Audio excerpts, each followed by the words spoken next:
সুপ্রিয় দর্শক মণ্ডলী, ফ্রন্টলাইনে আপনাদের সবাইকে স্বাগত জানাচ্ছি। দর্শক মণ্ডলী, আমাদের সঙ্গে রয়েছেন দুজন অতিথি, একজন রাজনীতিবিদ আর একজন সিনিয়র সাংবাদিক।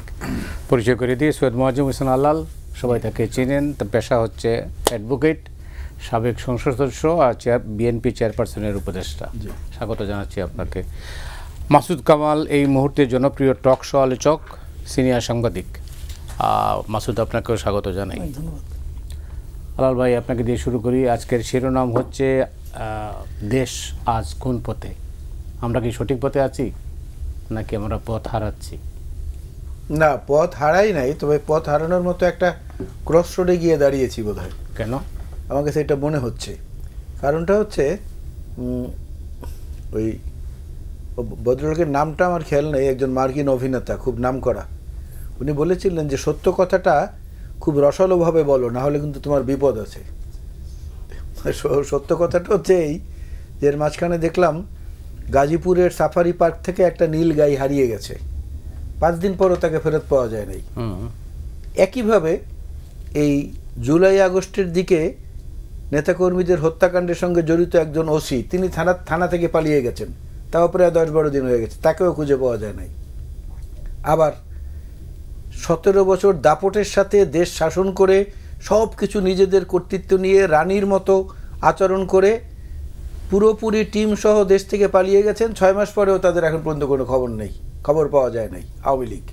আচ্ছা, এই যে একটা শূন্যস্থান হয়েছে না বিভিন্ন জায়গায়, একদম সাফারি পার্ক থেকে বঙ্গভবন, গণভবন পর্যন্ত, এই জায়গাটায় কিছু কিছু উই পোকা, কিছু কিছু তেলা পোকা, এদের আবাসস্থল গড়ে ওঠার একটা আশঙ্কা দেখা দিয়েছে। এখন এই উই পোকা, তেলা পোকা কিন্তু আস্তে আস্তে কাটে, কিন্তু যখন দেখা যায় যে কাটাটা অনেকখানি হয়ে গেছে, তখন ওই জিনিসটার যত সৌন্দর্য থাকুক, ওইটুকু কাটার জন্য ওটার আর কোনো গুরুত্ব থাকে না। তো দেশটাকে সেই দিকে নিয়ে যাওয়ার জন্য একটা কিছু আড়ালে আবডালে হচ্ছে বলে অনেকেই মনে করেন, আমিও ব্যক্তিগতভাবে মনে করি, আমার দলও মনে করে। কেন এই আশঙ্কাটা? কেন এই আশঙ্কাটা হচ্ছে এই কারণে, আপনি দেখেন কোনো একটা সেক্টরে এই সরকার হাত দিয়ে কোনো জনকল্যাণমূলক কোনো কাজ করতে পেরেছে এখন পর্যন্ত? এখন পর্যন্ত পেরেছে? নানা অজুহাত দেখাচ্ছে, নানা রকমের কারণ দেখাচ্ছে, এগুলো তো আগের সরকারও দেখাতো। সংস্কার এত বড় কাজ। হ্যাঁ, ঠিক আছে, তো সংস্কার তো একটা অন্তহীন প্রক্রিয়া। তো ওনারা যেভাবে অফিস করেন, এই সম্মানিত উপদেষ্টারা যেভাবে কর্মকাণ্ড করেন, সারাদিন ওনারা কাজই তো রুটিন মাফিক হয়ে গেছে, যে অফিসে যাব, ঠিক অফিস টাইমের ফাঁকে ফাঁকে কতক্ষণ কথা বলবো মিডিয়ার সঙ্গে, অফিস টাইম শেষ হলে পরে আবার বাসায় যাব বা কোনো কালচারাল অনুষ্ঠানে যাব। এইভাবে তো দেশ চলবে না বা দেশ চলতে পারে না, যে কারণেই এটা ডিরেলড হওয়ার একটা বড় আশঙ্কা দেখা দিয়েছে। না, অন্তর্বর্তী সরকার মানে তো আপদকালীন একটা সরকার। জি, তো আপদকালীন সরকারের কাজ কি? আপদকালীন সরকারের কাজ তো হচ্ছে আপদ বাড়িয়ে দেয়া জনগণের।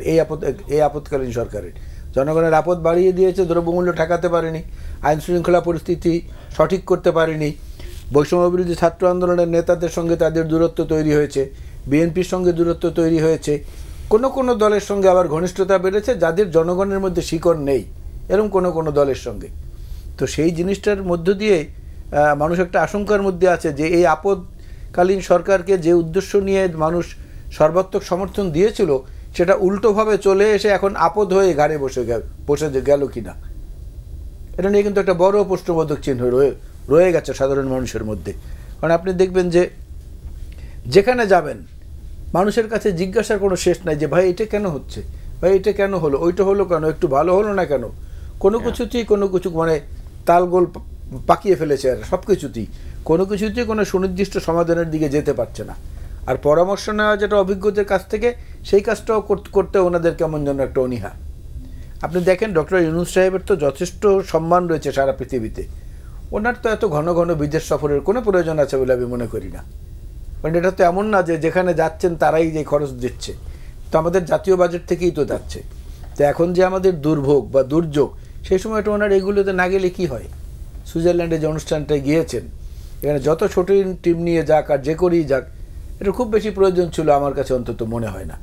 এরকম অনেকগুলো সফর উনি করেছেন ইতিমধ্যেই, যেগুলোর কোনো প্রয়োজনীয়তা ছিল বলে আমার কাছে মনে হয় না। এটা তো একটা ছোট ব্যাপার, এটা তো কিছু না, কিন্তু ঘটনা হলো যে সামগ্রিকভাবে বাংলাদেশের অর্থনীতি কোন পথে আছে? ঠিক আছে না, বাংলাদেশের সামগ্রিক অর্থনীতিটা মোটেই ঠিক নেই, মোটেই ঠিক নেই। কারণ যেটা ওনারা দেখাচ্ছেন বা দেখাতে চাচ্ছেন, এবং যতই মিডিয়ার সামনে বলছেন যে এতে খুব বেশি করে সমস্যার সমাধান হবে না, যদি ঠিকই থাকতো তাহলে ভ্যাট এবং অন্যান্য জিনিস নতুন কিছু আইটেমের উপরে চাপিয়ে দিয়ে আবার থুক্কু বলে ফেরত নিতে হলো কেন অল্প সময়ের মধ্যে? আবার কোনোটা সেইখান থেকে আবার কাটসাট করে রেখে দেওয়া হলো, বলো যে এটা ঠিক আছে। আমরা দেখি সচিব নিয়োগ দিচ্ছে, 6 ঘন্টার মধ্যে আবার সে অর্ডার প্রত্যাহার করছে। তো এইটা তো এক্কা দোক্কা খেলা না, যে ছোটোবেলায় এক্কা দোক্কা খেলা দেখেছি, তো এক্কা দোক্কা খেলার মতো যে এই কোর্টে আছি, মন চাইলো লাভ দিয়ে ওই কোর্টে চলে গেলাম, খালি পেয়েছি এই জন্যে। এটার জন্য তো একটা গবেষণা ভিত্তিক এবং অভিজ্ঞতা ভিত্তিক কর্মকাণ্ড প্রয়োজন। সেটা যেমন একদিকে, আরেকদিকে আমার কাছে মনে হচ্ছে, এটা ব্যক্তিগত মত আমার, যে আমলাতান্ত্রিক একটা জটিলতার মধ্যে সরকার পড়ে গেছে। আপৎকালীন সরকার যেন ব্রোকারদের উপর নির্ভরশীল বেশি হয়, সেই কলাকৌশলটা ব্রোকারটা ভালোভাবে চালাচ্ছেন। অনেক ধন্যবাদ আপনাকে এই পর্যায়ে। মাসুদ কামাল, একজন রাজনীতিবিদের কণ্ঠে আমরা শুনলাম যে দেশটা ঠিক পথে যাচ্ছে না। আপনি সাংবাদিক হিসাবে তো ন্যাচারালি আপনার দৃষ্টিকোণ হবে অন্যরকম। আপনি কীভাবে মূল্যায়ন করবেন? না, আমি উনি রাজনীতিবিদ আর আমি সাংবাদিক, দুই পেশায় হলে যে দুজনের উপলব্ধি ভিন্ন হবে তেমন নাও হতে পারে, তেমন নিশ্চয়তা নেই। আচ্ছা, যখন বৃষ্টি হয় না তখন সাংবাদিকের গায়ে লাগলে রাজনীতিবিদের গায়েও লাগে। এই দেশে একই তো জায়গায় থাকি আমরা, উপলব্ধিটা একই রকম। জি। তো আমি ওনার সঙ্গে খুব একটা দ্বিমত কিন্তু করব না। আমিও মনে করি যে ওনারা যে খুব ভালো দেশ চালাচ্ছেন তা না, এবং বিভিন্ন কর্মকাণ্ড নিয়ে ওনারা যা কাজকর্ম করছেন, এখানে আমার কাছে মনে হয় যে কাজের চেয়ে অকাজই বেশি হচ্ছে। যেমন আমি একটা এক্সাম্পল দিয়ে বলি, দেখবেন ছাত্ররা যারা এই আন্দোলনের মানে নেতৃত্ব এবং কৃতিত্বের দাবিদার, স্বঘোষিত নিজেরাই বলে ওনারাই নাকি সব করেছেন, ঠিক আছে, বলুক, বাচ্চা মানুষ বলুক, সমস্যা নেই। তো তারাও যে জিনিসটা চায় তার সঙ্গে কিন্তু এই সরকার তাল মেলাতে পারে না। যাদেরকে এই সরকার নিজেরাই বলে আমাদের প্রথম এমপ্লয়ার, তারা এমপ্লয়ারদের সঙ্গেও তারা তাল মেলাতে পারে না। আর আমরা জনগণ তো কেউ না, জনগণ তো দুধ ভাত, তাই না? আমাদের তো আমরা কি বলি কি না বলি কেউ পাত্তা দেয় না। কিন্তু আমি কতগুলি এক্সাম্পল দিই আপনাকে। দেখবেন ছাত্ররা প্রায়ই বলে যে আগে সংস্কার তারপরে নির্বাচন। এটা কিন্তু তাদের একটা মুখস্থ উচ্চারণ। সংস্কারটা তাহলে গুরুত্বপূর্ণ। তো সংস্কারের নামেই বা কি হচ্ছে? সংস্কারের নামে কি হচ্ছে? ওই দিন দেখলাম, এখন এটা ঘোষিত হয় না, কিন্তু জানা গেল এই দেশটাকে নাকি 4টা প্রদেশে ভাগ করবে। হ্যাঁ, 4টা প্রদেশে পুরানো। আচ্ছা ভাবেন তো একটা জিনিস, 4টা প্রদেশ না, 4 জায়গায় 4টা সংসদ, কারণ প্রাদেশিক সংসদ তো হবে একটা, সব তো এক জায়গায় হবে না, ওই জায়গায় হবে। 4টা সংসদ, 4টা স্পিকার, 4টা মুখ্যমন্ত্রী, তারপরে আপনার 2টা ইলেকশন, একটা আপনার প্রাদেশিক পরিষদ, একটা জাতীয় পরিষদ। ভাবেন আপনি দেশটা কতটুকু? দেশের জনসংখ্যা যতই হোক, প্রদেশের জন্য কিন্তু আপনার ভৌগোলিক আয়তনটা গুরুত্বপূর্ণ। অবশ্যই এটা কিন্তু জনসংখ্যার উপর ডিপেন্ড করে না। কিন্তু আপনি দেখবেন ভারতে অনেকগুলি প্রদেশ আছে, এবং এই ভারতের প্রদেশগুলো কিন্তু অনেক জায়গায় দেখবেন অনেক জনসংখ্যা, অনেক জায়গায় দেখবেন একদম কম জনসংখ্যা। গোয়া জনসংখ্যাই নাই, এটা প্রদেশ তো, প্রদেশ।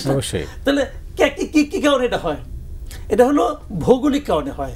এটা জনসংখ্যার ভিত্তিতে হলে তো সব প্রদেশ সমান হতো, তত হয় নাই ওখানে।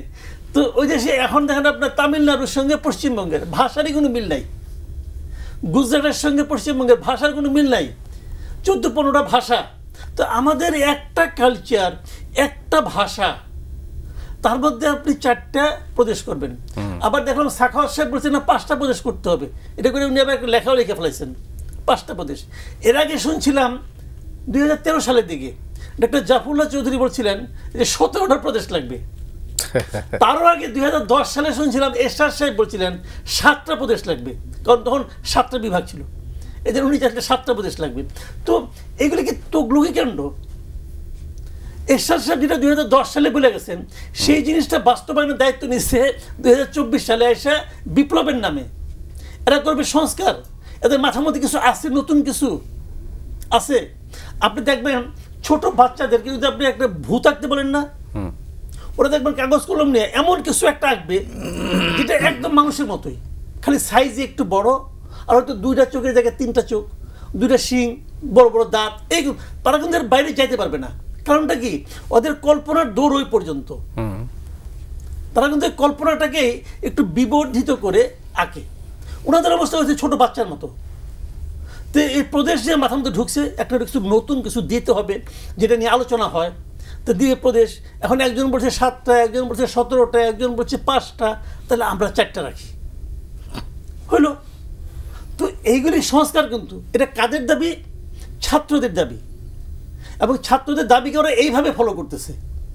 আরেকটা তো সংবিধান সংস্কার করছে, ধর্মনিরপেক্ষতা নাই, খুব ভালো নাই।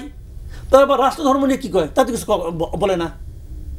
রাষ্ট্র ধর্ম নিয়ে কিন্তু কোনো আওয়াজ দেয় না। কেন আওয়াজ দেয় না? প্যাদানির ভয়ে, জাস্ট প্যাদানি খাওয়ার ভয়ে ভয় পাইছে এদেরকে। আবার ছাত্রদেরকে খুশি করার জন্য আবার আরেকজন আমাদের যে মানে নির্বাচন ব্যবস্থা সংস্কার 21 বছরে নাকি হবে, সংসদ সদস্য হবে, থিওরি দিতেছে। আবার আরেকজন বলতেছে 10% তরুণকে নমিনেশন দিতে হবে। কি কারণে? এদেরকে খুশি করার জন্য। নির্বাচন কমিশন যারা সংস্কার করতেছে এরা আবার বলতেছে মানে স্বতন্ত্র প্রার্থী যদি হয় তাহলে 500 জনের সিগনেচার আনতে হবে এবং তার জন্য হলফনামা আনতে হবে। এটা কিভাবে সম্ভব? এটা উনি জানেন না। এটা কেন করা হলো? এটা করা সিম্পল তো। যদি শেষ মুহূর্তে আওয়ামী লীগকে ইলেকশনে আসতে দেওয়া না হয়, কোনোভাবে আইন টাইন করে না হয়, তাহলে আওয়ামী লীগের লোকজন যদি স্বতন্ত্র দাঁড়িয়ে যায় ওইটা ফেরানোর জন্য। এটা অন্য কোনো দেশে কি আছে এইভাবে? কোথাও নেই। উনি আবিষ্কার করছেন ওনাদের উপর মস্তিষ্ক থেকে। আজকে আবার বলতেছে আওয়ামী লীগের বিরুদ্ধে এই মিস্টার মজুমদার কি বলছে যে এই মানে যারা নাকি এই গণহত্যার সঙ্গে যে দল জড়িত তাদেরকে ইলেকশনে আসতে না দেওয়ার সব ব্যবস্থা নিয়ে এখানে রেখেছেন। উনি বলেছেন এটা। এখন দল না ব্যক্তি? আপনার একটা কথা বলেন, আপনি সিদ্ধান্ত নিয়ে নিছেন যে আওয়ামী লীগ গণহত্যা করছে, ওকে সিদ্ধান্ত নিয়েছেন। তাহলে আবার এই আদালত যেটা করছেন, এই আদালতে কি করছেন? আওয়ামী লীগের বিরুদ্ধে মামলা হয়েছে? হয় নাই কিন্তু। মামলা হয়েছে ব্যক্তির বিরুদ্ধে। শেখ হাসিনার বিরুদ্ধে মামলা করছেন, অমুকের বিরুদ্ধে মামলা করছেন, তা মামলা করছেন। যাদেরকে মামলা করছেন তাদেরকে ওখানে আত্মপক্ষ সমর্থনের কোনো সুযোগ থাকবে? কারণ আদালত তাই বলে। তাই তো, থাকতে হবে। দুই পক্ষে বলবে কথা। তাহলে এখন যদি আপনি বলেন না আমি সিদ্ধান্ত নিয়েছি তুমি গণহত্যা করেছ, অতএব তোমার ফাঁসি, দেয় না কেন? দিয়ে দিলেই পারে। দেয় না এই কারণে ওইটা করলে সারা দুনিয়ার কাছে ওনারা কোনো ব্যাখ্যা দিতে পারবে না। মূল কারণ তো এটাই, যেটা ওইটা যদি আপনি না পারেন তাহলে এইটাও আপনি ছেড়ে দেন। যে আপনারা বলেন যে এই পার্টিটা গণহত্যার সঙ্গে জড়িত ছিল অথবা গণহত্যাকে সাপোর্ট দিয়েছে, জনগণ এই পার্টিটাকে প্রত্যাখ্যান করবে। উপায়টা কি? ইলেকশনে আসতে দেন। আপনি বলছেন না নির্বাচনে আসতেই দিবেন না, প্রত্যক্ষভাবে আসতে দেবেন না, পরোক্ষভাবে আসতে দেবেন না। এই জন্য আপনি ব্যবস্থা করছেন। মজুমদার সাহেবের ভাবভঙ্গি থেকে মনে হইতেছে উনি যে নির্বাচন সংস্কারটা করতেছেন এটা হলো কি এই সামনে নির্বাচনটাকে মাথায় রেখে। ওনাকে তো এই জন্য সংস্কার করতে বলা হয় নাই। এটা তো ডেমোক্রেটিক না এই সিদ্ধান্তটা। কোন অবস্থাতে একটা লোক দাঁড়াইতে চাইবে যে 500 লোকের সিগনেচার বলবে এটা বিপ্লবের চেতনার থেকে হয়েছে। বিপ্লবের চেতনা এই কথা বলবে। ওইটা আপনি যদি প্রতিবাদ করতে যান তাহলে কিন্তু আপনি ফ্যাসিবাদের দোষ হয়ে যাবেন। আরেক সমস্যা। অনেক ধন্যবাদ। কি রাজনীতিবিদ কি বলেন? না, মাসুদ ভাই যে কথাগুলো বললেন এই কথাগুলোর সঙ্গে তো বাস্তব পরিস্থিতির যথেষ্ট মিল আছে। হয়তো মনে হচ্ছে যে না উনি খুব কঠিন ভাষা ব্যবহার করছেন। বৃষ্টি দিয়ে শুরু করেছেন।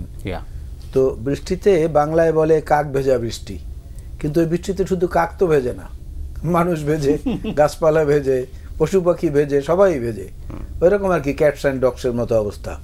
ইংরেজিতে আবার ওটাকে বলে ক্যাটস অ্যান্ড ডগস। কিন্তু শুধু কুকুর বিড়াল তো ভেজে না, ভেজে তো সবাই। এখন ওনাদের কর্মকাণ্ডের কারণে যদি মানুষের জীবনে দুর্ভোগ আরও বাড়ে তাহলে তো এই অন্তর্বর্তীরাও একসময় দেখা যাবে যে মানুষ এদের বিরুদ্ধে নেমে গেছে। কারণ মানুষ তো একটা সীমা পর্যন্ত সহ্য করবে, ধৈর্য ধরবে।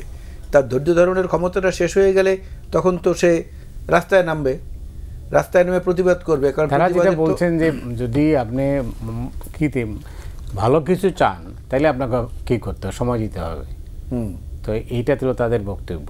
তো আপনারা অস্থির, এই জন্য আমরা এখনই নির্বাচন নিয়ে নির্বাচন আদায় করে নির্বাচনে জিতে আপনারা ক্ষমতায় যেতে চান, এটা হলো তাদের বক্তব্য। আপনি কি বলবেন? তো মূল বিষয়টা তো সেইখানেই। আপনি যদি মোটা দাগে আমি 2-3টি কথা বলি। ভারতের ট্যুরিজম গাইডে লেখা আছে if you visit India then you could see the 6 seasons in at a time. 6টি ঋতুই পাবেন একই সময় ওখানে। এত বড় অঞ্চলে এরকম প্রকৃতির এরকম বৈচিত্র্য।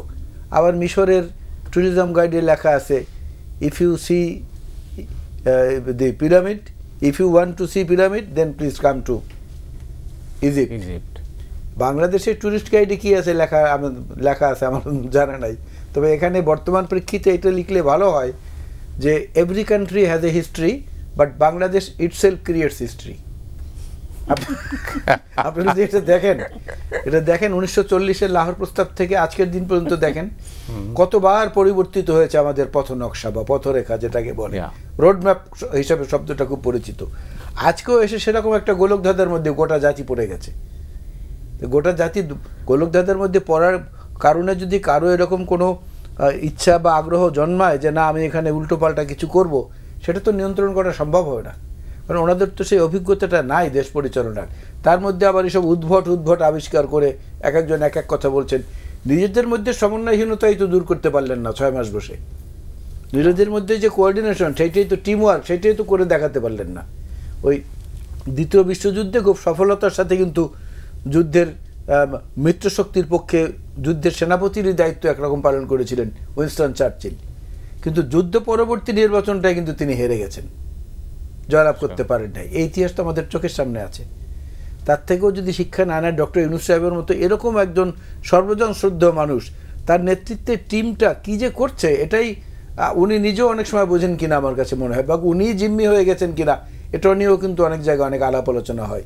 উনি কি আসলে জিম্মি হয়ে গেছেন কারো প্রভাবে? ওখানে কি কোনো আলাদা একটা সিন্ডিকেট তৈরি হয়েছে, কিছু ব্যক্তি বা কিছু উপদেষ্টা মিলে, যাদের কোনো একটা নির্দিষ্ট মিশন আছে যে আমরা এদেরকে পক্ষপাতিত্ব করব আর ওদেরকে দাবিয়ে রাখবো যাতে ওরা এখানে ওদের উত্থান না ঘটে, আর যাদের উত্থানের সম্ভাবনা বাংলাদেশ স্বাধীনের পর থেকে আজ পর্যন্ত ছিল না তাদেরকে একটা জায়গায় তুলে দেব, এমন আলোচনাও কিন্তু আছে রাজনীতিতে। আমি যেহেতু রাজনীতিবিদ, আমার কথার মধ্যে তো রাজনীতিটাই বেশি আসবে, এটাই স্বাভাবিক।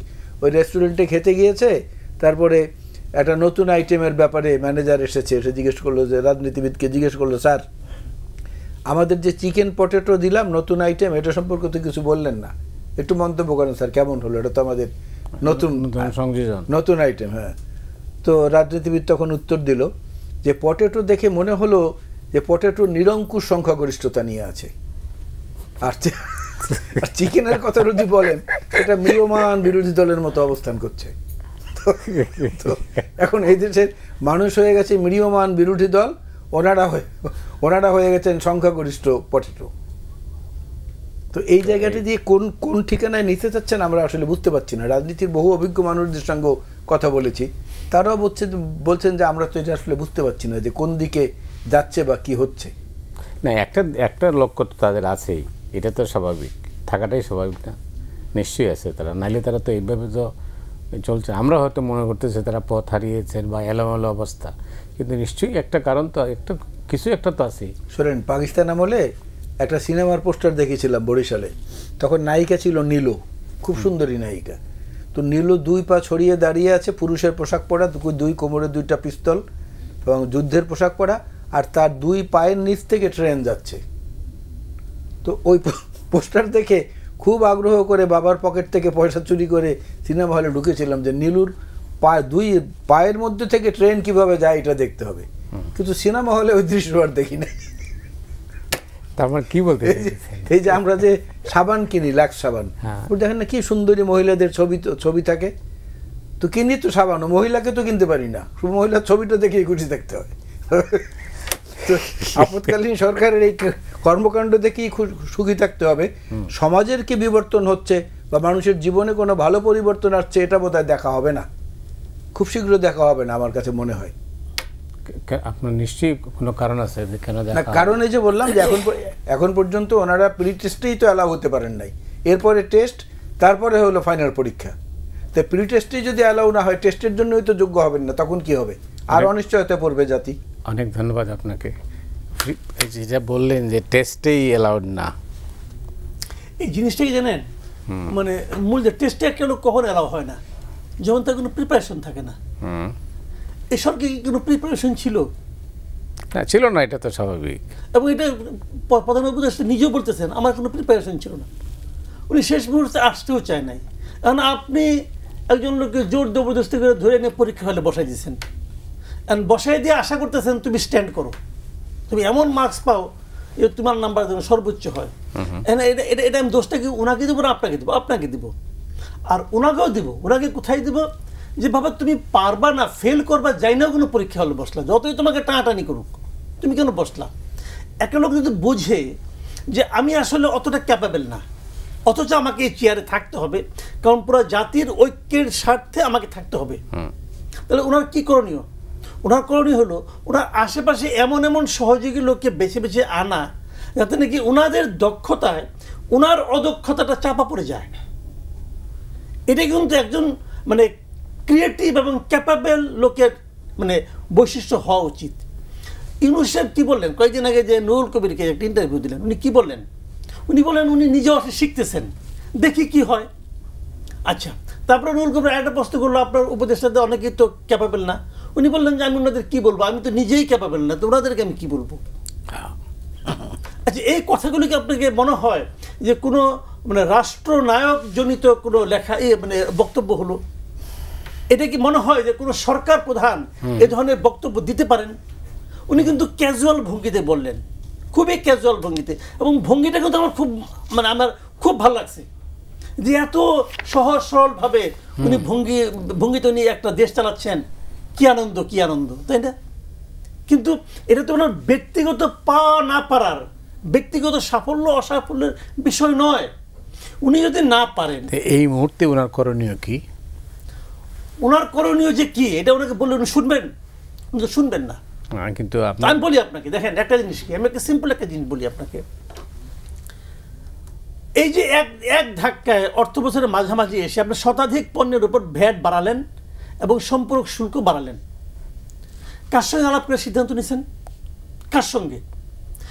এখানে এই সরকারের আমি দুজন লোকের নাম অন্তর্ভুক্ত বলতে পারি, যে আহসান এস মনসুর এবং সালেউদ্দিন আহমেদ সাহেব। এই ভদ্রলোক, এই দুইজন লোক বিগত সরকার আমলে বিভিন্ন সময় কিন্তু ওই সরকারের অর্থনৈতিক কর্মকাণ্ডের সমালোচনা করতেন, এবং তারা বলতেন যে সরকার কেন অর্থনীতিবিদদের কাছ থেকে পরামর্শ নেয় না। আমি ওনাদেরকে সবিনয়ে জিজ্ঞাসা করতে চাই, আপনারা কার পরামর্শ নিয়েছিলেন? নেন নাই? আপনারা কি নিতে পারতেন না? পারতেন তো। এই দেশটা তো অনেকেই চালাইছে রে ভাই, অনেক রাষ্ট্র, এখানে আপনার অনেক অর্থনীতিবিদ আছে, অনেক রাজনীতিবিদ আছে, আপনি কি তাদের নিয়ে বসতে পারতেন না? আপনি বিএনপিকে বলতে পারতেন না, জামাতকে বলতে পারতেন না আমরা একটা ক্রাইসিসের মধ্যে আছি, টাকা পয়সা তো আর পয়দা করা যাবে না, এটা তো নাই, ক্রাইসিস তো ক্রাইসিস। এই যে বাস্তবতাটা, আপনি এদিন বসতেন, আপনি একদিন আসেন, একটু আমরা আলাপ আলোচনা করি কি করা যায় এই অবস্থায়, বসতে পারতেন? পারতেন।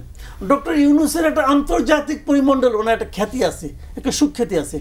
প্রত্যেকটা সেক্টরে আমাদের বাংলাদেশের অনেক নাগরিক কিন্তু বিদেশে কাজ করছে, তাদেরকে নিয়ে আপনাকে টিম বানাতে পারতেন, যে পররাষ্ট্র নীতির ব্যাপারে এরকম একটা টিম বানাতে চাই, এই টিম ব্যাপারে আসবেন, কিন্তু অবৈতনিকভাবে আসবেন। ওই যে লুৎফে সিদ্দিকী নামে একজনকে বানাই দিছে, তারা কিন্তু উপদেষ্টার মর্যাদায় দিছে, তো ওইটা না, অবৈতনিকভাবে আপনারা আসেন, দেশটাকে আসেন আমরা সবাই মিলে গড়ে তুলি। দেশটাকে যদি সবাই মিলে যদি গড়ে তুলে, দেশটাকে যদি সবাই মিলে যদি সংস্কারের পথে নিয়ে যায়, সমস্যাটা কোথায়? মাহাথির মোহাম্মদ কিন্তু এইভাবেই ছিল, উদাহরণের অভাব নাই। কিন্তু আপনি কি করলেন? আপনি দেখেন, আপনার তিনটা উপলব্ধি। একটা উপলব্ধি হলো আপনি এই জগতের লোক না, তারপরে সবাই বলছে দেখি চেষ্টা করে। 2 নম্বর উপলব্ধি হলো যে উনি কিছু লোক নিয়ে আসছেন যারা নাকি ওনার চেয়েও আনারি। 3 নম্বর হলো ওনারা মনে করতেছেন ওনারা কারো হেল্প দরকার নাই। তাহলে দেশটা কেন ভালো চলবে? কেন ভালো চলবে? যে আল্লাহ চালায়, এই তো যা চলছে এটা আল্লাহ চালাইতেছে, ওনাদের কিছু ভূমিকা কিন্তু নাই। ওনারা কিন্তু পারতেন, সবাইকে নিয়ে কিন্তু একটা ঐক্যবদ্ধভাবে কিছুটা করতে পারতেন, ওনাদের লসটা কি হইতো? তাইলে সামনের দিকে বাংলাদেশ কোথায় যাচ্ছে আসলে? সামনে যদি ওনাদের এখনো বোধোদয় না হয়, ওনারা যদি এখনো গো ধরে থাকেন, যে ওনারা এখনো গো ধরে থাকেন যে আমরা আমাদের এই অযোগ্যতা নিয়েই চালাবো, যেমনি পারি অমনি চালাবো, আমাদের সমর্থনে তো কিছু ছাত্র আছে যারা কিছু কইলেই কয় যে আগে সংস্কার পরে নির্বাচন, বলে না, ওদের নিয়েই আমরা চালাবো, যদি ওনারা এই গো ধরে থাকেন, আপনি নিশ্চিত থাকেন বাংলাদেশের ইতিহাসে 17 বছরে শেখ হাসিনা ডক্টর ইউনূসকে যতটুকু ডিফেম করতে চেষ্টা করেছে, পুরা রাষ্ট্রযন্ত্র মিলাইয়া ওনাকে বেজ্জতি করার চেষ্টা তো কম করে নাই। যতটুকু করতে পারছে তার 20 গুণ বেজ্জিতি হয়ে এই দেশ থেকে ডক্টর ইউনূসকে বিদায় নিতে হবে। 20 গুণ বলে দিলাম একটা কথা আপনাকে। কঠিন কথা। আলাল ভাই, সংবিধান সংশোধনের আপনি মনে খসড়া নিশ্চয়ই লক্ষ্য করেছেন যেটা, তো সেখান থেকে যেটা আজকে সংবাদ মাধ্যমে দেখলাম যে সংশোধনের যে সুপারিশ, এই সুপারিশগুলো বাস্তবায়নের আগেই, বাস্তবায়নটা হতে পারে এইভাবে নির্বাচনের আগেই, অর্থাৎ তারাই এটা অধ্যাদেশ জারি করে এটা তারা কার্যকর করবেন। আপনি কি মনে করেন এটা গণতান্ত্রিক হবে? না, মোটেই গণতান্ত্রিক হবে না। এটা গণতান্ত্রিক হবে না, এটা অলিগার্ক একটা সিস্টেমের মতো হবে, যে কিছু লোকেরা মিলে নিজেদেরকে যারা পণ্ডিত দাবি করে তাদেরকে নিয়ে। আপনাকে এখানে যদি ছোট ছোট উদাহরণ দেই, একজনের নাম কামাল ভাই ইতিমধ্যে বলেছেন, আরেকজনের নামও সম্মানের সঙ্গে আমি বলি, তিনি হচ্ছেন প্রফেসর আলী রিয়াজ সাহেব। এই দেশের মাটির সঙ্গে ওনাদের কোনো সংযোগ আছে? ছিল। ওনারা হ্যাঁ একসময় ছিল, হ্যাঁ একসময় ছিল। সেই সময়টার কথা তো ভিন্ন। সেই সময় আর এই সময় তো এক জিনিস না। এখন তো আরও 2-3টি প্রজন্ম পরিবর্তিত হয়ে তারপরে নতুন নতুন চিন্তাভাবনার উদ্ভব হয়েছে। এখন তো এমন হয়েছে যে আমি ঢাকা বিশ্ববিদ্যালয়ে পড়াকালীন সময় মায়ের কাছে টাকা লাগবে যখন প্রয়োজন অনুভব করতাম, চিঠি লিখলে 1.5 মাস পরে সেটার উত্তর আসতো।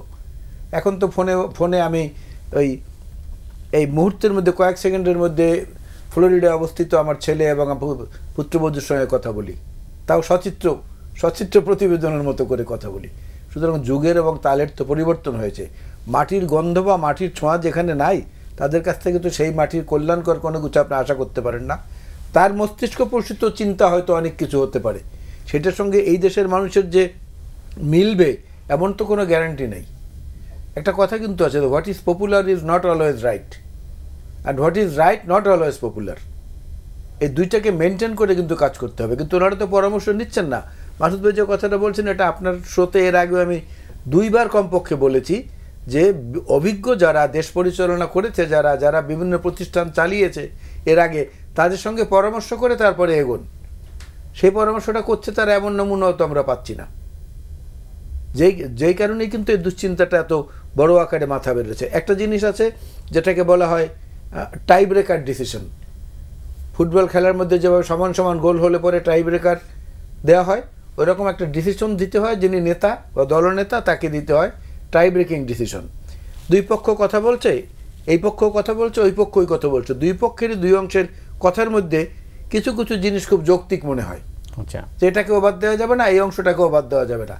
তখন যে ডিসিশনটা মাঝখান থেকে দিতে হয়, that is called tie breaking decision. এই টাই ব্রেকিং ডিসিশন দেওয়ার দায়িত্বটা ডক্টর ইউনূস সাহেবকে নিতে হবে। আদারওয়াইজ তার টিমের মধ্যে অনেকে আছেন যাদের কথাবার্তা বা কর্মকাণ্ডের কিছু অংশ যৌক্তিক, বাকিটা পুরোপুরি অযৌক্তিক। মানুষের মতের সঙ্গে, চিন্তার সঙ্গে বা বিকাশমান ভবিষ্যতের সঙ্গে সেটা যায় না। এগুলোকে বাদ দিয়ে ওনাকে সেই জিনিসটা ব্যবস্থা করতে হবে। একটা জিনিস লক্ষ্য করেছেন, মাসুদ কামাল কিন্তু প্রফেসর ইউনূসের বর্তমান ভবিষ্যৎ নিয়ে একটা মন্তব্য করেছেন, নিশ্চয়ই আপনি শুনেছেন। আপনার কি মূল্যায়ন এরকমই? না, ডক্টর ইউনূস সাহেবের ব্যাপারে চট করে কোনো মন্তব্য করা আমি যথার্থ আমি ব্যক্তিগতভাবে মনে করি না। তবে আমি মনে করি এই বৃত্তের বাইরে ওনার চলে এসে ওনার টাই ব্রেকিং ডিসিশন দিতে হবে, ওনার টাই ব্রেকার ডিসিশন মেকার হতে হবে একজন, না হলে এর থেকে পরিত্রাণ পাওয়া যাবে না। কারণ যারা এই উপদেষ্টা পরিষদে আছেন, এর বেশিরভাগেরই অতীত কর্মকাণ্ড সম্পর্কে আমরা জানি না। ঘর কোনো ব্যাঙের মতো তারা বিভিন্ন জায়গায় আবদ্ধ ছিলেন, অনেকেই কেবল দৃশ্যপটে এসেছেন। কিছু কিছু লোকের তো নামই শুনিনি, এর আগে কোনোদিন, যারা নাম শুনে তারা কাজ করলেই হলো। হ্যাঁ, কাজ করলেই শোনেন। সেখানেও একটা বাংলা প্রবাদ আছে যে আমাকে চিনে নয়, আমাকে জেনে তারপরে আমার সমালোচনা করো। তা আমরা তো ওনাদেরকে চেনা পর্যন্ত অপেক্ষা করেছি, 4 মাস 5 মাস দেখলাম, 6 মাসের মাথায় এসে না কেবল ওনাদেরকে জানলাম।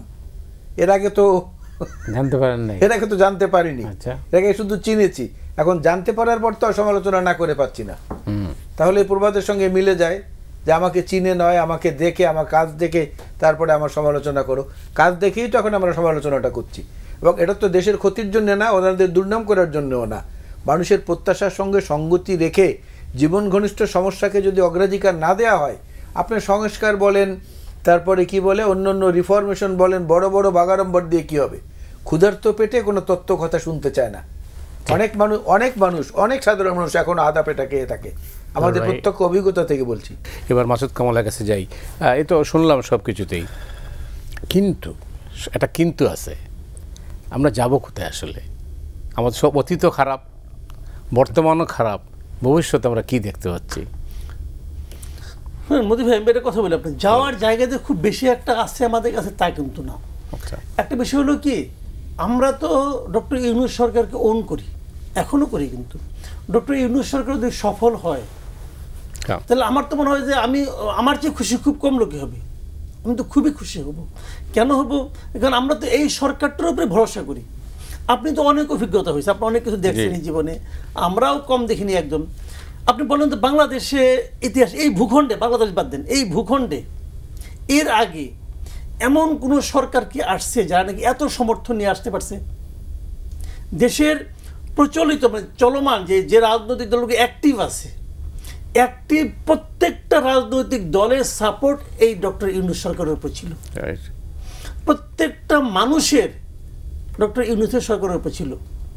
কিছু লোক পালিয়ে গেছে, যারা তাদের আলাপ, যারা পালিয়ে যায় নাই, এমন যারা আওয়ামী লীগ করতো, আওয়ামী লীগকে সমর্থন করে, তারাও চাইছে ডক্টর ইউনূস সরকার সফল হোক, একটা গণতান্ত্রিক প্রক্রিয়া চালু হোক, তারাও চেয়েছে।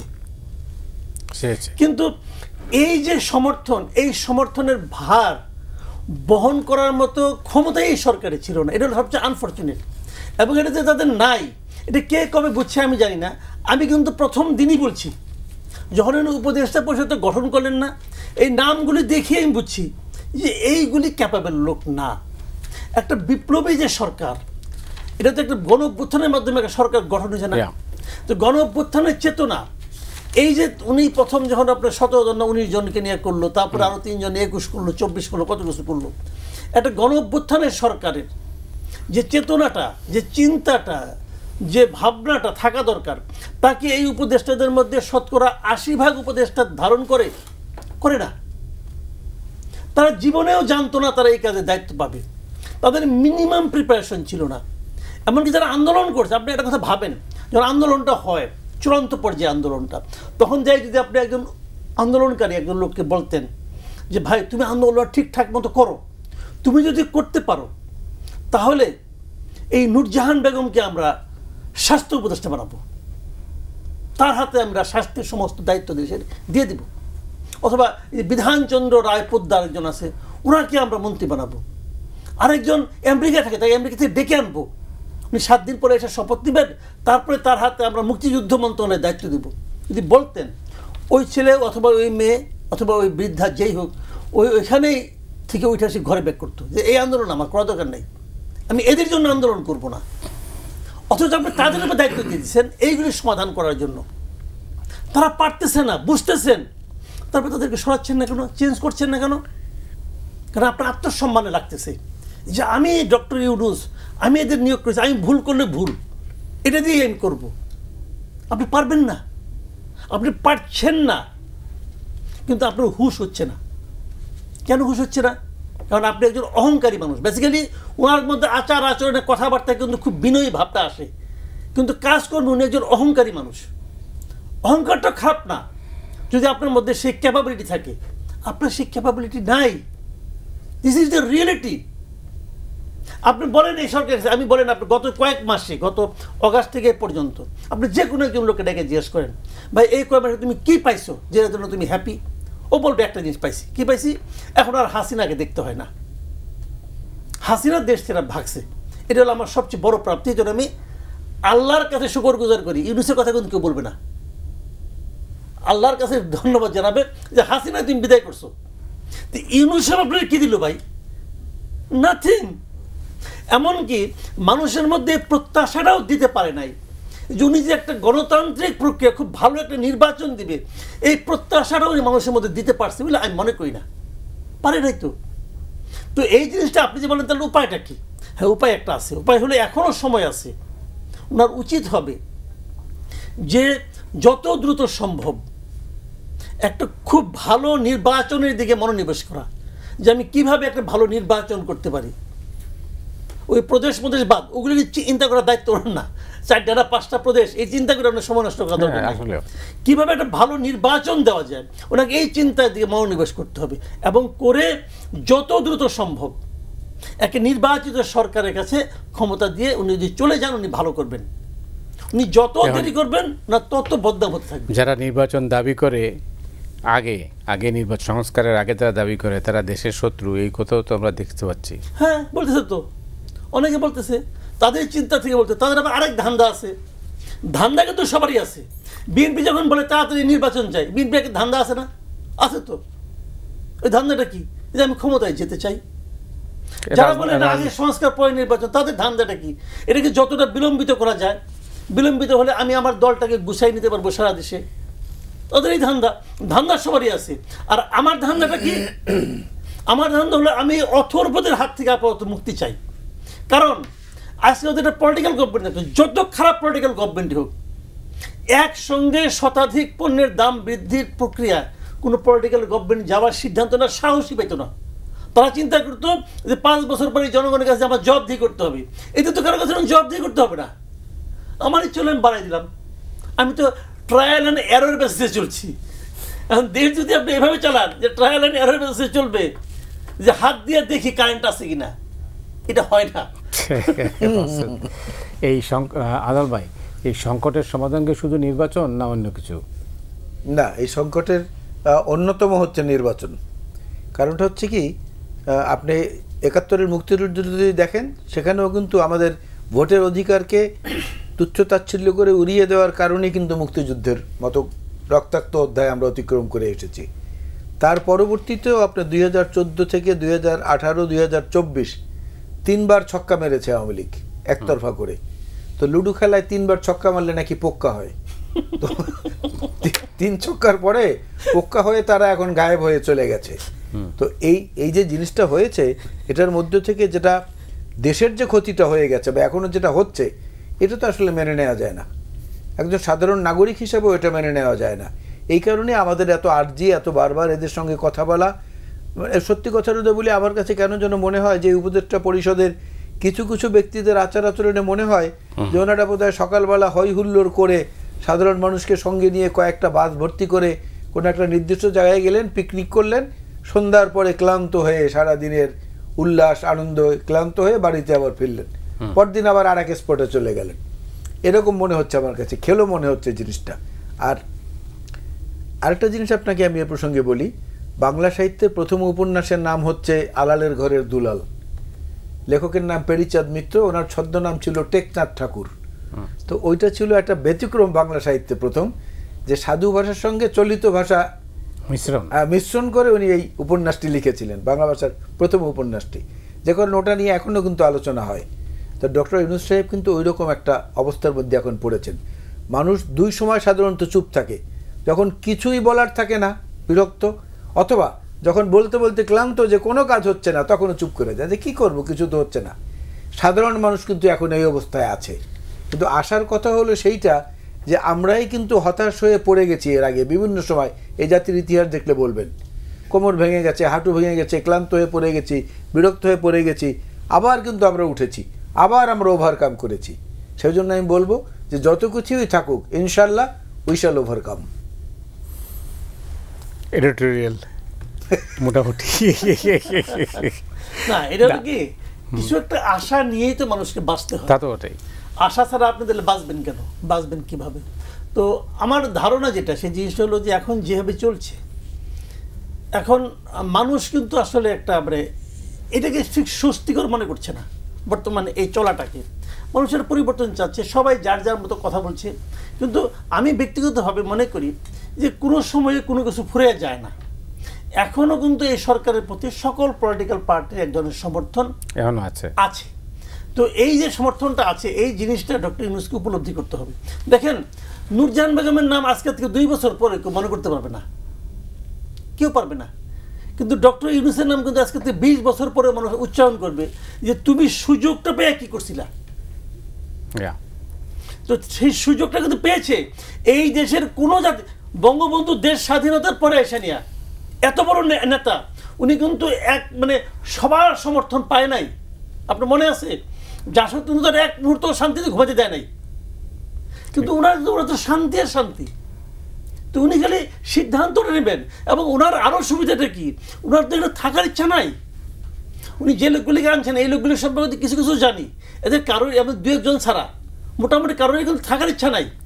থাকবে কীভাবে, তাদের তো বয়সও পড়ে গেছে, তারা জানে দুনিয়াতেই থাকতে পারবো না, আর এখানে কি থাকুক, তো বয়স তো হয়ে গেছে ভাই, তো তাদের তো থাকার ইচ্ছা নাই। তাহলে কোনো ইচ্ছাই তো আপনার নাই, এখন কাজটা করেন, নিজে না পারেন কাজটা করান। আপনি ভাবেন যে একটা কথা গেলে, আমি সিম্পল একটা কথা বলি, একটা দেশের বছরের প্রথমে গত 15 বছর ধরে চলে আসতেছে যে বছরের প্রথম দিন একটা বই উৎসব হয়, এইবার সেটা হলো না তো। ওই মন্ত্রী মানে ওই উপদেষ্টাকে জিজ্ঞাসা করা হলো আপনি কবে নাগাদ সবগুলি বই দিতে পারবেন, উনি উত্তর দিল আমি বলতে পারবো না। এই যে উত্তরটা যে আমি বলতে পারবো না, এটা কোনো সেন্সিবল অ্যান্সার হতে পারে? তারপরে উনি আসলে জানেই না, বলতে পারবেন, বলতে না পারার কি, তুমি বলুক আমি ডিসেম্বরের 30 তারিখে বই দেবো, বলুক, তাও শুনি আমরা। উনি বলতেই পারবেন না, সৎ লোক, মিথ্যা বলবেন না, আসলে উনি বলতে পারবেন না। তা আপনি যদি বলতেই না পারেন ভাই, তো চেয়ারটা আপনি হোল্ড করে আছেন কেন? আপনার কি আত্মসম্মান নাই? আপনার আত্মসম্মান নাই? আপনি জানেন না এটা বলা আপনাকে, আপনি কি বলবে? বাংলাদেশের ইতিহাসে খুব অল্প সংখ্যক মানুষ, আপনি যেটা বলতে চাচ্ছেন, এরা পদত্যাগের কালচারই তো নাই বলে তোমাদের কাছে আশা করি যে ওনারা তো ওই ট্র্যাডিশনাল লোক না। ওয়াহিদুদ্দিন মাহমুদকে তো আমি মানে সাংবাদিকতা শুরু থেকেই দেখে আসছি, একটা অসাধারণ ভালো মানুষ। আমি তো ওনার কাছে ওটাই আশা করছিলাম। অথবা উনি ইউনুস সাহেব কি বলতেন যে ভাই এই মন্ত্রণালয়ের দায়িত্ব আমি নিতে পারবো না, এটা আমার কাজ না। আসলে সবাই তো সব কাজ পারবে না, পারবে আপনি যত বড় সাংবাদিকই হন, আপনার বাসার টেবিল ভেঙে গেছে, আপনি ওটা খুঁটি লাগাতে পারবেন? পারবেন না তো, ওটা আপনার কাজ না তো, ওটা কার্পেন্টারের কাজ, তাই না? আপনার টয়লেট জাম হয়ে গেছে, আপনি পারবেন না তো, ওটা তো আরেকজনের কাজ। তো এক একটা কাজের তো একটা আলাদা আলাদা পেশা তো আছে, এই জন্য অবশ্যই এটা তো আপনার কাজ না, আপনি আমাদের গেছেন কে? কিন্তু মাসুদ, সবাই বলেন যে এই টক শো যারা আসে এরা খালি সরকারের সমালোচনা করে, আমাদের সহ। তো এটা কেন মানুষের? এটা বলি আপনাকে, এটা আমাকেও বলো, আমাকে বহু জায়গায় শুনতে হয়। বিষয়টা হলো কি, যারা বলেন তারা ঠিকই বলেন। আমি যদি সরকারের এখানে প্রশংসা করি, কি বলবে আমাকে? তুমি সরকারের দালালি করো। এখন আমি সরকারের দালাল আর আমি সরকারের সমালোচক, আমার জন্য কোনটা আরামদায়ক? আমি আরামদায়ক পথটা বেছে নিচ্ছি। কথা সহজ। মিশরের রানী ক্লিওপেট্রা খুব আয়েসি বিলাসী জীবনযাপন করতেন। তো ক্লিওপেট্রার চরিত্রে অভিনয় করেছিলেন খুব প্রখ্যাত অভিনেত্রী হলিউডের এলিজাবেথ টেলরকে ওই ছবির শুটিং চলাকালীন সময় 65 বার তার পোশাক পরিবর্তন করতে হয়েছে গ্রীষ্মের কারণে। এখন এই পোশাক পরিবর্তন করেও যদি ওনারা একটা যথার্থ জায়গায় যেতে পারতেন, ক্লিওপেট্রা কিন্তু ওয়ার্ল্ড রেকর্ড করেছিল, এত হিট হয়েছিল ছবিটা। এই 65 বার পোশাক পরিবর্তন করার পরও যদি ওনারা একটা বাংলাদেশি রেকর্ড করতে পারতেন যে না, জাতিকে একটা ভালো জায়গায় রাস্তায় উঠিয়ে দিয়েছেন, আমরা অবশ্যই স্যালুট করব। সমালোচনা এখানে করি আমাদের ওনাদের শুদ্ধতা বিশুদ্ধতা আনয়নের জন্য, আমাদের উপকারের জন্য না। শুরুটাই যখন এলোমেলো এই অবস্থা, যখন এটা হজবরল অবস্থা, এতে এদের সময় আরও বেশি দিলে কি কোনো উপকার হবে? না, কোনো উপকার হবে না, সেটা ইতিমধ্যে পরীক্ষিত। এই জন্য ওনাদের উচিত যে আদর করে নিয়ে রাজনৈতিক দলগুলোর সঙ্গে বসে যে ভাই আপনারা মোটামুটি একটা তারিখ ঠিক করেন, একটা নির্বাচিত প্রতিনিধিদের কাছে আমরা ক্ষমতাটা প্রত্যার্পণ করে চলে যাই, এবং লজিক্যালি বলেন প্র্যাকটিক্যালি বলেন একটা নির্বাচিত সরকারের যত ধরনের উইপন থাকে সব রকমের পদক্ষেপ নেয়ার, ভালো খারাপ সবগুলোই, সেটা কিন্তু অন্তর্বর্তী সরকারের থাকে না। বা এই সরকারের তো আরও কম, কারণ ওনারা ম্যাজিস্ট্রেসি পাওয়ার দিয়ে রেখেছেন সেনাবাহিনীকে। ওনাদের নিজেদের মধ্যে টিমে যারা আছেন তাদের অনেকেরই পুঁথিগত বিদ্যা ছাড়া আর কোনো তেমন অভিজ্ঞতা নাই। একটা ক্লাব পরিচালনা করেছেন এমনটাও আমরা শুনিনি, এরকম অনেক লোকও আছেন। তো তাদেরকে দিয়ে এরকম একটা সমস্যা সংকুল দেশ পরিচালনা করতে অনির্দিষ্টকালের জন্য সময় দেওয়া মানে জাতির জন্য বিপদ ডেকে আনা। যারা কোনোদিন নির্বাচনই করেন নাই তারাই নির্বাচনের সংস্কার করার পরামর্শ দিচ্ছে, নির্বাচন পর্যবেক্ষণ করেছেন তারা। হ্যাঁ, তাহলে কি করে? কেউ নির্বাচন পর্যবেক্ষণ করেছেন, এমন উপদেষ্টা আছেন। এবং ওনারা এই হাসিনা নির্বাচনকে সার্টিফাই করছেন যে ভালো নির্বাচন হচ্ছে। আচ্ছা, এমনও আছে এখানে। তাই? হ্যাঁ, ব্রতি কি করছে দেখেন তো। খালি ভাই আমরা তো একটু ঝামেলা হয়েছিল 18-তে, এরপরে বদলে গেল। হ্যাঁ বদলে গেল সেটাই। আমরা তো এখনো স্মৃতিভ্রষ্ট হই নাই, ওই পর্যায়ে তো যাই নাই। দেখতে চোখের সামনে তো, এরা কারে চিনি না, কার অতীত জানি না, বলি না কিছু যে এই সরকারকে ভালোবাসে, এই জন্য বলি না। একজন তো আমাদের খুব মানে আমাদের কলিগ, সুপ্রিম কোর্টে বা হাইকোর্টে আমাদের কলিগ, তিনি তো প্রেসের সামনে যখন কথা বলেন তখন শুনি যে আমার পরিবারের সদস্যরাই বলে যে কী ব্যাপার, উনি কি দীপু বোনের স্টাইল ফলো করছেন নাকি? ঘাড় একবার এদিকে কাত করেন, একবার এদিকে কাত করেন, একবার এভাবে করেন, একবার একটু মুচকি হাসি দেন। বুঝি না আর কি, আসলেই বুঝি না। যদি মানুষের চাহিদার বা মানুষের তাগিদের চাপের মধ্যেই থাকে, সে লোকটা তো এত প্রফুল্ল থাকার কথা না, বা সেই টিমটারও এত প্রফুল্ল থাকার কথা না। শুরুতে আপনি বলেছিলেন যে বাংলাদেশ এটা ক্রস রোডে দাঁড়িয়ে, বলেছিলেন? বলেছি। কি অর্থে বলেছেন আপনি? বলেছি যে বাংলাদেশে এখন একটা মিশ্র একটা প্রতিক্রিয়ার মধ্যে দিয়ে দেশ অতিক্রম করছে। কারো কারো মনে একটা চমৎকার সুযোগ আছে যে এই সরকার যদি কোনো রকম ফেল করে আর আমাদের কাছে সাহায্য চায়, আমরা তখন ওনাদেরকে সব রকম ব্যর্থতার পরেও সাহায্য করব, করে আমরা ক্ষমতায় যাব। সত্যিকার অর্থে নির্বাচনের মাধ্যমে তো আমাদের দেশ পরিচালনায় যাওয়ার সুযোগ নেই, সুতরাং আমরা একটা আনহোলি অ্যালায়েন্স এখানে করি, এরকম একটা দিক আছে। আর একটা দিক আছে, যার মানুষ ভোটাধিকারের জন্য লড়াইটা করেছে, সে লড়াইয়ের নেতৃত্ব দানকারী দলটা হচ্ছে বিএনপি এবং এর সঙ্গে এর বন্ধু সংগঠনগুলো যারা আন্দোলনে ছিল, তারা একটা প্রত্যাশা নিয়ে আছে যে নির্বাচনটা হলে পরে যেখানে যেটুকু দুর্বলতা বা ত্রুটি আছে এটাকে আমরা ঠিক করতে পারবো, কারণ আমরা তো জনগণের সমর্থন নিয়েই আসবো, প্রকাশ্য সমর্থন নিয়ে। আর এই টিমের মধ্যে আমলাতান্ত্রিক নির্ভরতা এত বৃদ্ধি পেয়েছে অন্তর্বর্তীকালীন সরকারের, আমলারা এখন মনে করছে যে আমরাই সবচেয়ে বড় শক্তি, আমাদেরকে ছাড়া এই সরকার চলতে পারছে না, কারণ এদের দৌড় কত দূর আমরা ইতিমধ্যে দেখে ফেলেছি। তো এখানেই তো তিনটি পথ এক জায়গায় এসে একটা সাংঘর্ষিক অবস্থার তৈরি হয়েছে। ওই জন্য আমি বলেছি যে ক্রস রোডে আছে, এই সঙ্গে মানুষের জীবনের দুর্ভোগ দুর্বিষহ সেটারও একটা পথ ইতিমধ্যে তৈরি হয়েছে। চারটা রাস্তার মিলনস্থল হয়েছে বলে বলছি যে ক্রস রোডে আছে। কেউ কেউ আবার গৃহযুদ্ধের কথা বলছেন, না সেটা বোধহয় একটু বেশি হয়ে গেছে, বরঞ্চ এটার কোনো বেসিস আছে না, এটার কোনো বেসিস নেই, বরঞ্চ ওইটা আমি যেটা বলেছি ওইটা যে মানুষ যখন বেশি হতাশ হয় তখন মানুষ চুপ হয়ে যায়, আর বেশি অত্যাচার হলেও মানুষ তখন চুপ হয়ে যায়। এই দুইটা জায়গার যে কোনো একটা পরিস্থিতি সামনে হওয়ার তো আশঙ্কা আমি দেখতে পাচ্ছি। মাসুদ, কি গৃহযুদ্ধ? আমি জানি না, আমি দেখি কাগজে দেখি তো, আমি সেটাই বলছিলাম। এটা হলো ওই একজন উপদেষ্টা আছে না, আধ্যাত্মিক উপদেষ্টা, আধ্যাত্মিক উপদেষ্টা হলো আধ্যাত্মিক বাণী। ওনার সম্পর্কে আমি একটা কথা বলছিলাম, সেটা হলো কি জানেন, মানে এটা আসলে মানে প্রবাদী আছে একটা, হুমায়ুন আজাদ বলে গেছে যে এক বই পড়া পাঠক সম্পর্কে সাবধান, এটা খুব বিপজ্জনক হয়ে যায়। তো আর এর চেয়ে বেশি কিছু আমি বলতে চাই না। না যাই হোক, আমাদের হাতে তো খুব বেশি সময় নেই, কিন্তু এখন যেটা বলতে চাচ্ছিলাম মাসুদ, এটা ঠিক, যেটা আপনি বলতে যাই অসম্পূর্ণ রয়ে গেল। আপনি এক কথাই আমাকে কি করে দিলেন যে না, আমি সমালোচকের দৃষ্টিতেই আছি, আমি সমালোচকই, কিন্তু তারপরেও এই টক শো কেন? শুনেন, আমি একটা কথা বলি আপনাকে, সিম্পল একটা কথা বলি, সেটা হলো কি, ধরেন জিনিসপত্রের দাম বাড়লো আজকে, তো আমি কাকে দায়ী করব? সিপিবিকে? সিপিবির কোনো দায়িত্ব আছে জিনিসপত্রের দামের ব্যাপারে? নাই তো ভাই। তাহলে আমি তাকেই দায়ী করব যার উপর আমি ভরসা করেছি। আমি কার উপর ভরসা করেছি? সরকারের উপর। তো আমার যে ক্রাইসিস, আমার যে সংকট, তার জন্য যাকে আমি ভরসা করেছি তাকে আমি বলবো, ভাই তুমি তো মেটাতে পারলে না। বা একজন সাংবাদিকের কাজ কি? এটাই তো করা, আমার তো কাজ এটাই করা, সমালোচনা করা, আমার কাজ প্রশ্ন করা। এখন প্রশ্ন করলে যদি আপনার গায়ে লাগে তাহলে বুঝতে হবে আপনার কাছে উত্তরটা জানা নাই, আপনি উত্তর কমন পায় না, প্রশ্ন কমন পায় নাই, তো আনকমন প্রশ্ন করে আমার কাজ।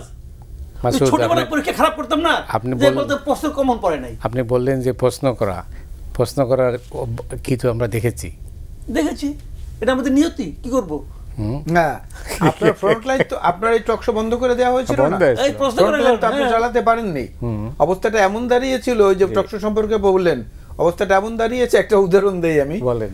ওই 5 তলা থেকে একজন ডাকছে, নিচ থেকে ফেরিওয়ালা যাচ্ছে, তাকে ডাকছে, এই লেবু, এই লেবু। ওই লোকটার কাছে লেবু ছিল, এই লেবু, এই লেবু। 3 তলায় এক সুন্দরী মহিলা ব্যালকনিতে এসেছেন কাপড় শুকিয়ে রইতে। তিনি সঙ্গে সঙ্গে পুলিশে ফোন করে পুলিশ নিয়ে ডেকে আসলেন যে ওই পাশ থেকে, ওখান থেকে আমাকে টিজিং করছে, বলছে I love you, I love you. তো ও তো বলছে এই লেবু, এই লেবু। এখন আমরা বলি একটা, ওনারা যদি শোনেন আর একটা, তাহলে তো আমাদের কিছু করার জেলে নাই। যাওয়ার কোনো উপায় নাই। হ্যাঁ, কোনো উপায় নাই তো। উপায় সাধারণ মানুষ যদি বলা শুরু করে দেয়, সেই অস্থিরতাটা আমরা চাই না। সুতরাং আমরা মনে করি যে মানুষের জীবন ঘনিষ্ঠ সমস্যাগুলোর দিকে যদি হাত দেয়, একটা দ্রব্যমূল্য সমস্যাটাই যদি নিরসন করতে পারতো, দ্রব্যমূল্যের যে ধাপে ধাপে বৃদ্ধি, এরপর রমজান তো একদম দরজায় করা নাড়ছে। রমজানে তো অসাধু ব্যবসায়ীরা আর এক দফা এটা বাড়াবে, আর ওনারা বলবেন আমাদের হাতে ম্যাজিক নাই। একজন তো বলেছেন অলরেডি আমাদের হাতে ম্যাজিক নাই। তো মানুষ তো ম্যাজিক দেখার জন্যই আপনাদের উপর আস্থা রেখেছিল, আগের ম্যাজিশিয়ানদেরকে বিদায় দিয়ে। অপেক্ষা করেন, এখনো তো সময় আছে। হ্যাঁ, তা তো আছে।